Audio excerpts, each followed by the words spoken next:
the assumption is that when you are the functional leader in one space, you are the leader across all spaces. And gosh, it must be exhausting for you. And also how very disempowering for me, constantly looking to someone else for direction, for action, and for permission. Hello, I'm Doug Powell. Welcome to This is a Prototype, the Design Leadership Podcast. You know, in most episodes of the podcast, I speak with two design leaders about their life and career journeys. In this episode, I'm introducing a slightly different approach with an alternative format I'm calling POV Editions. These will take a more analytical angle, looking across the design profession and the world for trends and patterns that are impacting designers and leaders. Most POV editions will feature a single guest with a unique expertise and point of view. I'll be sprinkling these into the season every second or third episode. In this first POV edition, I speak with design strategist, consultant, and community leader Sarah Clearwater, who I met on my recent visit to Auckland, New Zealand. Sarah is the founder of the CX Collective, a vibrant community of designers and leaders in Auckland, and she has published Perspectives on Design and Leadership, an excellent report which surveys more than 25 design leaders across New Zealand. Sarah herself comes from a background in anthropology. A native of Germany and the child of an Egyptian father and East German mother, Sarah brings a rich fabric of lived experiences and influences to her work. New Zealand is a fascinating country to me, not only for its stunning natural beauty and ecological diversity, but also for its cultural history and dynamics. While New Zealand is home to many different peoples and cultures, the government officially recognizes only the indigenous Maori culture and the dominant Paheka culture, mostly of British ethnic origin. Of course, this is a deeply complex and nuanced issue, which we won't fully unpack in this episode, but it does create unique challenges and opportunities for the practice of design, which, of course, aspires to be inclusive and human-centered. This topic of biculturalism in design is where Sarah and I begin our conversation.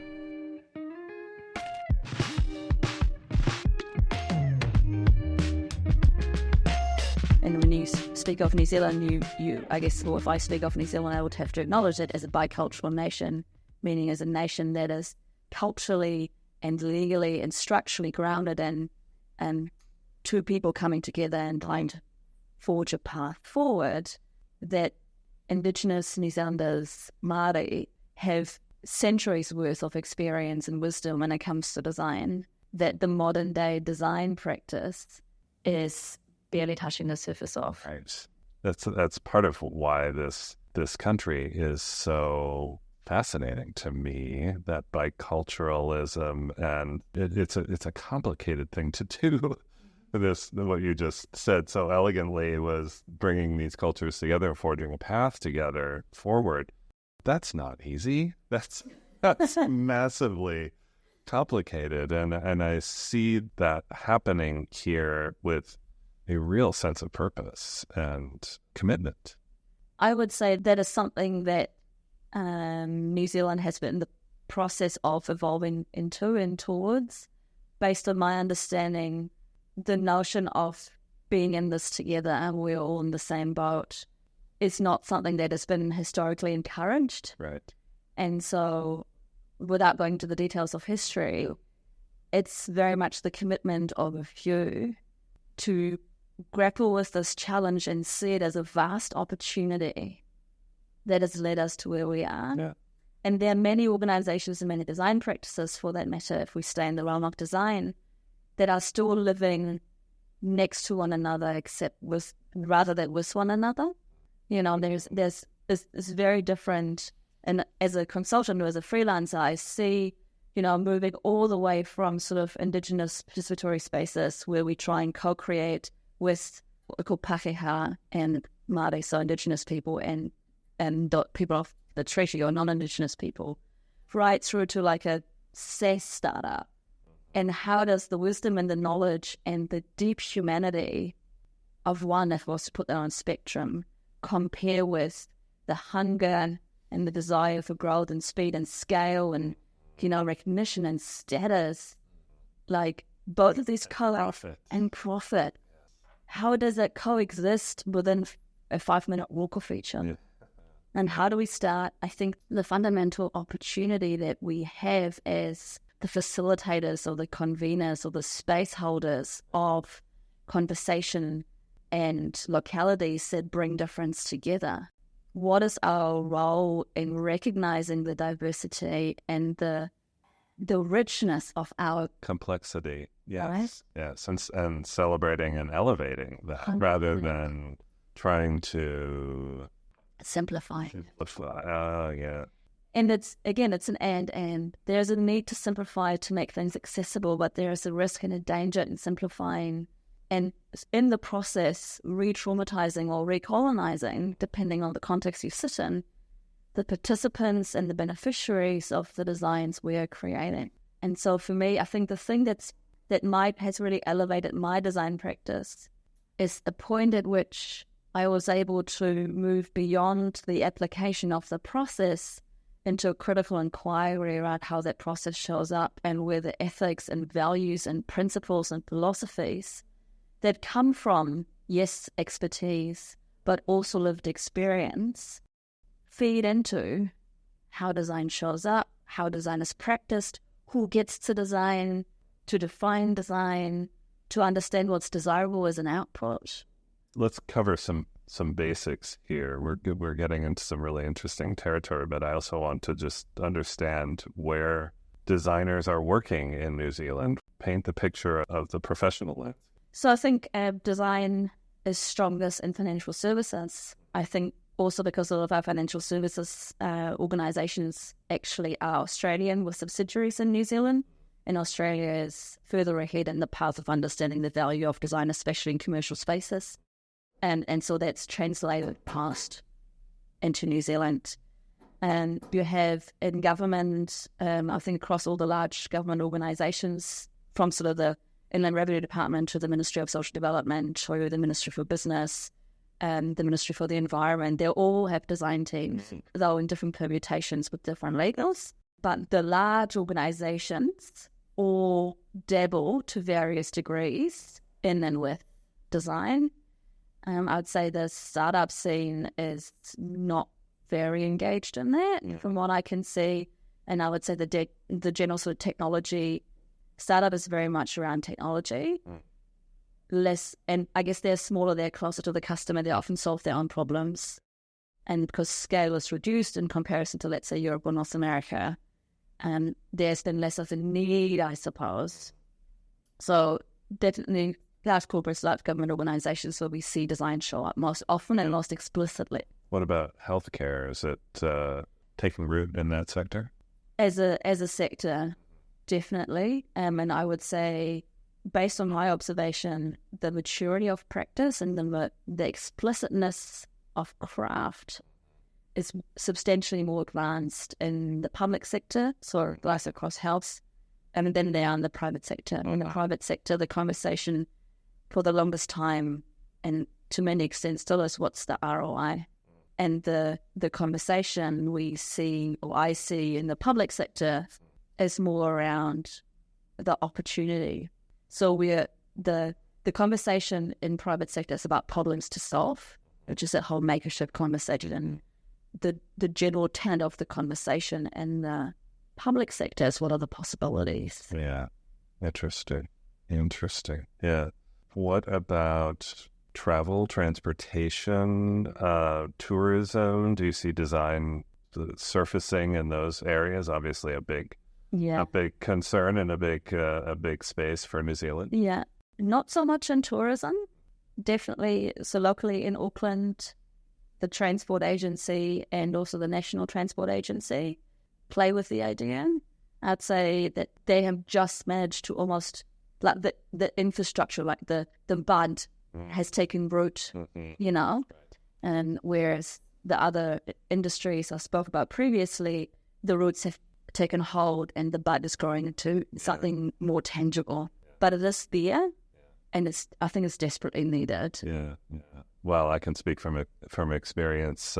Traveling on one of the world's great airlines, Air New Zealand, must have some great design teams working there, because they do have some beautiful and very usable experience. And I think Air New Zealand has probably led the charge in many ways and normalised and the investment into at least UX design. And you see that show up, and I guess UX in the broader sense of, how does it show up in staff experience? How does it show up in uniforms? How does it show up in the safety videos that you may have enjoyed, and in the look and feel? Like, everything is very consistent. Air New Zealand has a very consistent experience across what is likely a reasonably complex business. Yeah. Talking about the emerging design leader, which you're paying a lot of attention to, and you've got this really wonderful report, your perspectives on design report, and series of videos that you've done exploring this. Tell me about what you're noticing about leadership, about how designers are moving into roles of leadership. Such a fascinating topic that, I've been trying to unpack probably for the last 18 months. The 3 tenets of leadership that the report has surfaced is the idea that leadership is made up of the ability to see a different future and take actions towards that future, and ideally what will bring others on a journey. The third element that is sort of slowly came into this, so we talk about perspectives, we talk about actions towards those perspectives, and then we talk about the fact that leadership is not a continuous activity, but occurs during moments in time. And for me, that's a massive shift. So let's get that in context. When we think about a functional leader, and that's what I mean by people who hold a position, right? Yeah, or a job title, A responsibility for others, right? And so if you're leading a team of various sizes, your responsibility is to make sure they advance in their careers, that they do their jobs, that they show up in a certain manner that is, in line with company culture and values, that you have a lot of people admin, what we like to call, right, the performance reports and all that stuff. You're also responsible for contributing and participating in the wider strategic conversation the organization is leading. But when it comes to your display of leadership, that happens during specific moments in time. When you stand in front of your team to announce a restructure, when you sit in the board, in front of the board or in the executive, and you speak about the possibilities that your team could unlock for the organization, when you're sitting in a one-on-one and helping someone uncover their pathway to their next step. When you're having a serendipitous conversation over the coffee machine and talking about your weekends together. Yeah. But so the flip side of that is that if we don't understand that leadership is a sequence of moments in time, we have really high expectations on ourselves and of those who we believe to be leaders.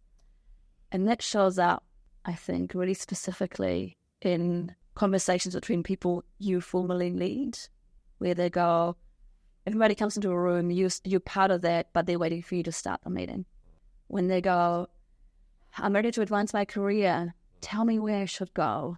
Like, there's so many situations where they've been well placed to lead themselves and others because they're subject matter expert, they've been a project lead, they've got the lived experience, but they look to you because the assumption is that when you are the functional leader in one space, you are the leader across all spaces.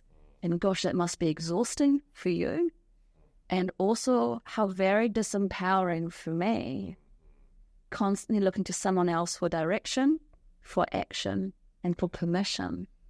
So your point of view is to hopefully relieve that quote-unquote leader, that functional leader, from the burden of that leadership is a 24/7 endeavor, and that I really like this notion of these moments of leadership that then connect together someone in the report suggested that they will do what they do, depending on who they are. And in some situations, that is perceived as a leaderly thing to do, and others it isn't. Let me clarify. They're thinking they want to do something that they don't think will be what a leader should do. Do I have that right? So they might go, okay, I'm gonna stand up here and advocate for a certain activity or a certain perspective, and they do that among their team, and the team's going to go, oh my God, you're amazing. Yes, let's do this together. And they give the exact same speech to the executive or to another team, and they go, well, you're crazy. Be quiet. Okay. So the context and audience, there's a code switching that needs to happen there. Yes, if we are pursuing a leadership agenda with intent.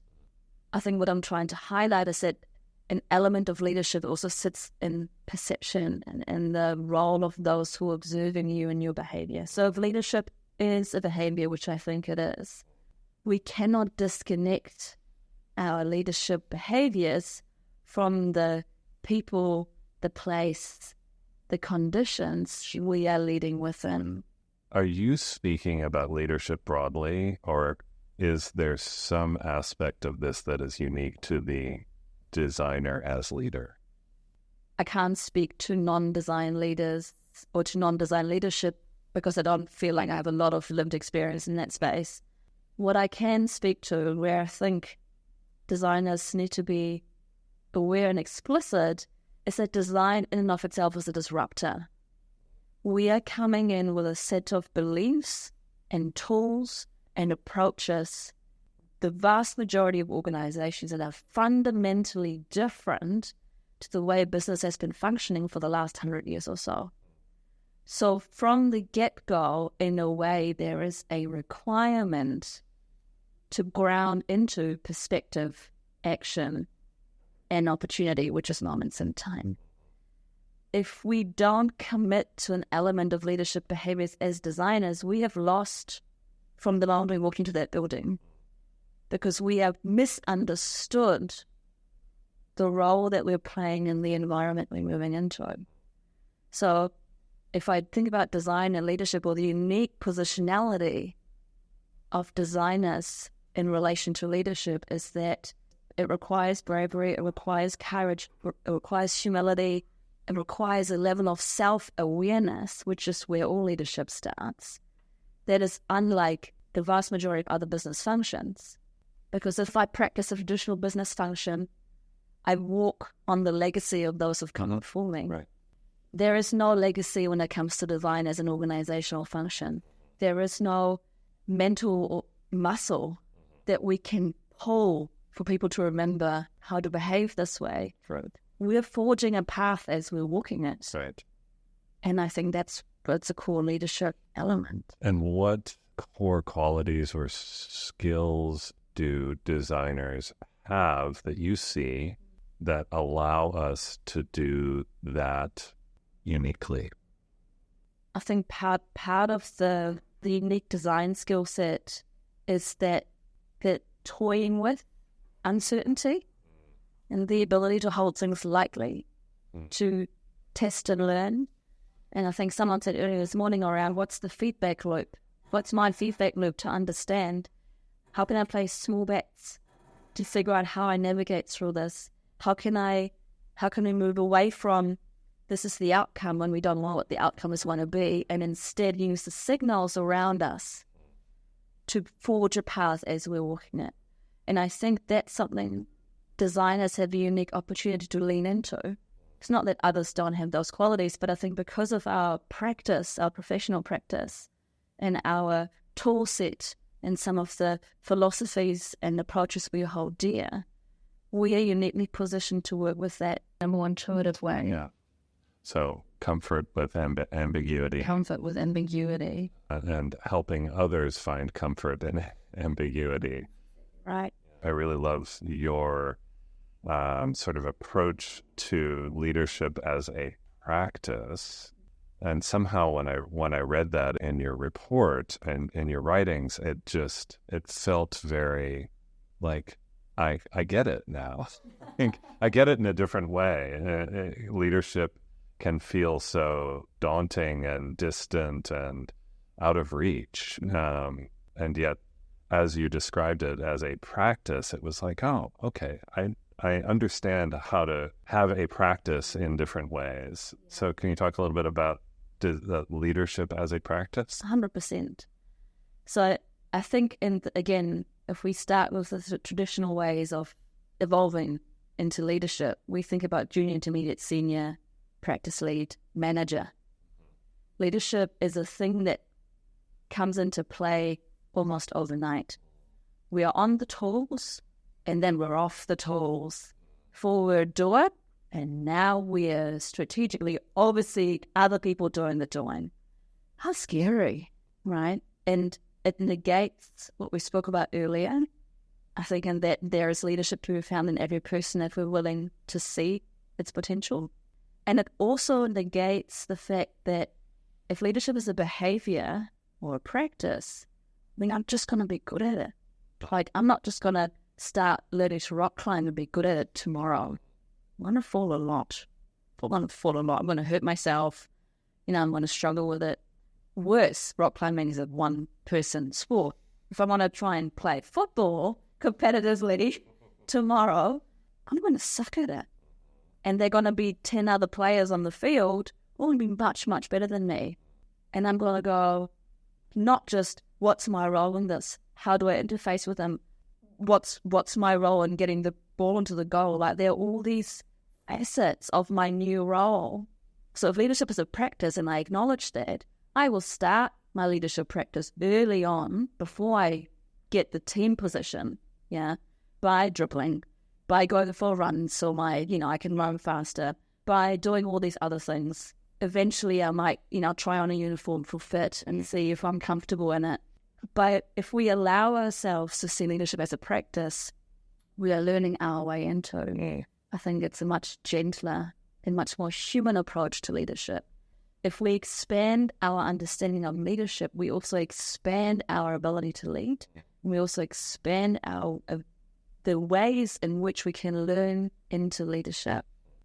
And how explicit do we need to be for that rising leader who does not yet have a functional leadership role, but is moving in that direction? Do they need to be on a leadership path? Is that interesting? Or do these leadership qualities get sort of woven into the experience of a designer moving through their career? So I think that for me, there's a really significant shift between intermediate and senior designers, and that has less to do with our ability to apply our tools really well and more with our ability to stretch and challenge and critically think about the application of our tools and our practices. And it's in that process that I actually think we're starting to bud into leadership qualities. The flip side of that coin is to do the same with who we are and how we show up as designers. What do I bring to my practice that, yes, makes me unique, but also makes me biased? I guess if I look at traditional leadership development pathways, and we have none in design that I'm aware of, like a formal pathway, we don't spend a lot of time understanding how our identity shapes our practice, and as a result, how it directs, negates, and elevates different things in different ways. And for me, like a senior designer, for example, is both clear on where they came to where they are and uses that to critically examine what lies ahead. And that sits at the practice, at the application level, if you will.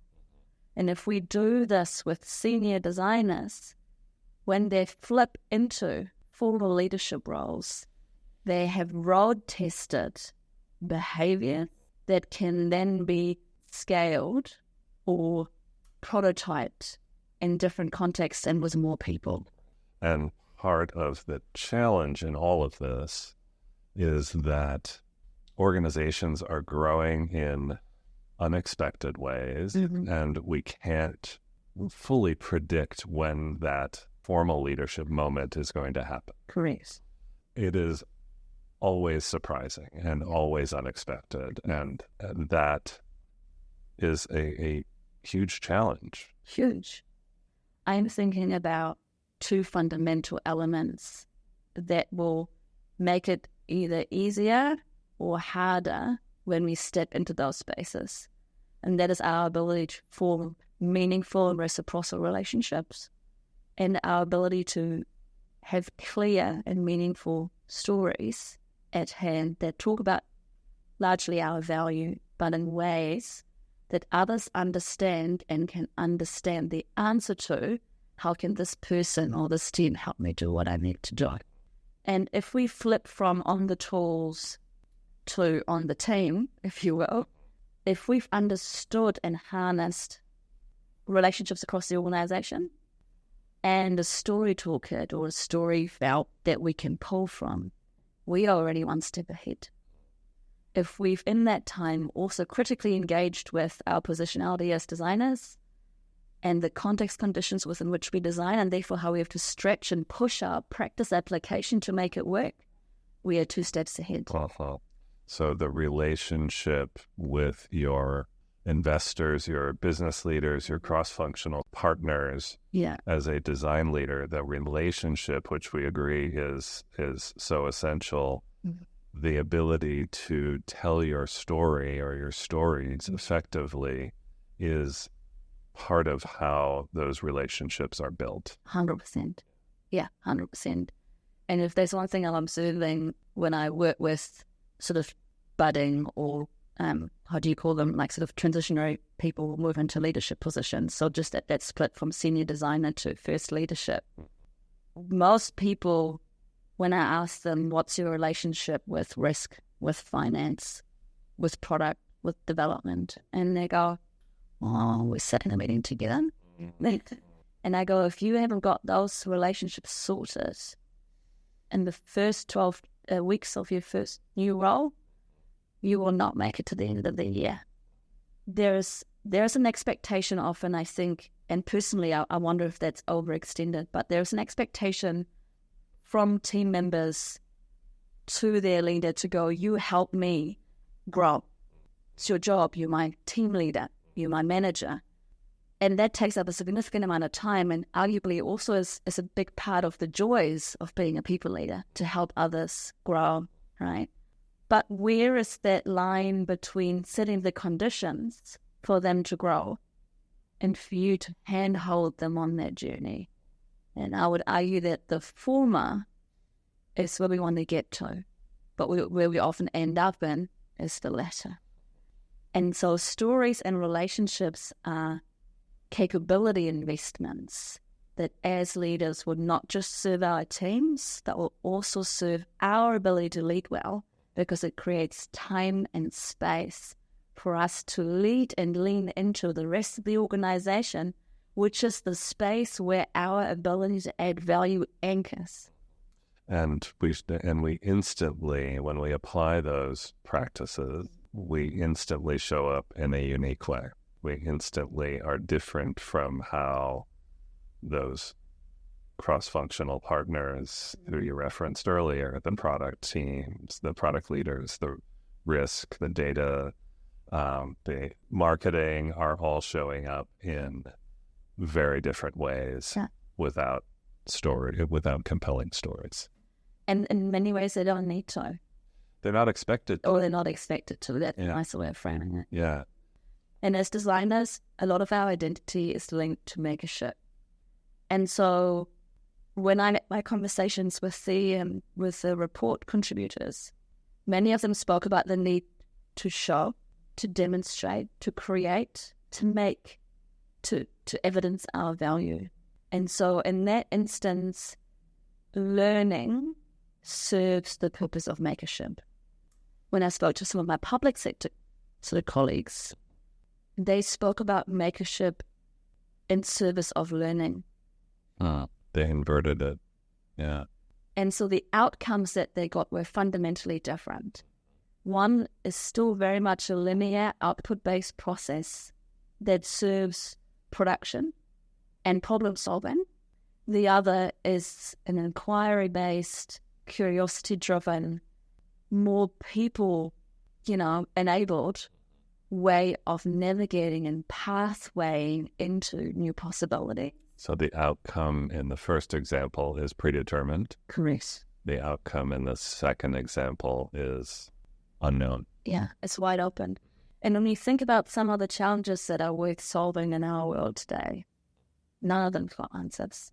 We find ourselves in, times of disruption, change, economic contraction, but I still think there are lots of opportunity out there, right? There's lots of opportunity to start using our practice to lead and lead through our practice.